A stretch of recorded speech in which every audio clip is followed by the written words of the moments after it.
नागपुर शहर से एक राहत देने वाली खबर सामने आई है। पुलिस के कॉम्बिंग ऑपरेशन के दौरान जब एक आरोपी के घर की तलाशी ली गई तो वहां से धारदार हथियार बरामद हुए हैं।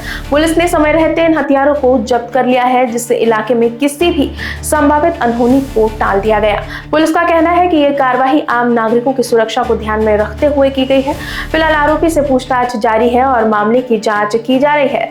इस कार्रवाई के बाद इलाके में लोगों ने राहत की सांस ली है।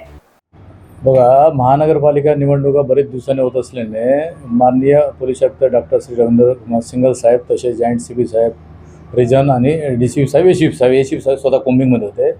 या अनुषंगाने गुन्हेगाराचा क्षेत्र जास्त असल्यामुळे, स्लम एरिया असल्यामुळे माननीय वरिष्ठांच्या आदेशाने आम्ही दर एक दिवस आड कोम्बिंग राबवतो।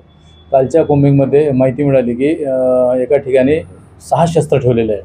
त्या अनुषंगाने 2 पंचासमक्ष ते जाऊन आपल्या घर जर ती घेतली असता त्या ठिकाणी 6 मोठी तलवारी मिळून आलेले आहे। त्या तलवारीच्या बाबतीत कारण विचारले असतं तो काय सांगू शकला नाही।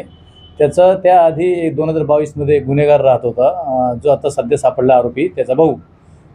त्याचं म्हणणं आहे की त्यांनी तिथं ठेवलेलं आहे, परंतु याचं ठेवल्यामुळे जर समजा एखादा व्यक्ती ठेवलं त्याच्यानंतर जर त्यांनी पोलिसांना खबर द्यायला पाहिजे की चुकीच्या पद्धतीने साठा का करून ठेवला, म्हणजे एखादा घातपाताची शक्यता नक्कीच नाकारता येत नव्हतं। त्याच्यामुळे त्याच्यावर आम्ही गुन्हा दाखल करून मान्य न्यायालयात पाठवत आहे।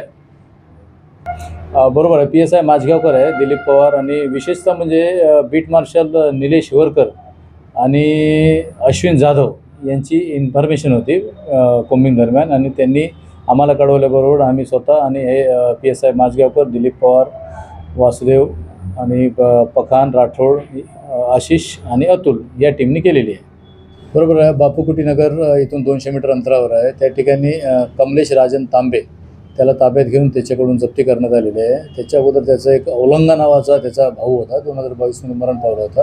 त्यांनी ठेवल्याचे असले तो सांगतो, परंतु विना परवानाच ठेवले असल्यामुळे त्याच्यावर भारतीय हत्यार कायदा 425 गुन्हा दाखल करण्यात आलेला आहे आणि आरोपीला अटक करून मान्य न्यायालयात हजर करण्यात येते।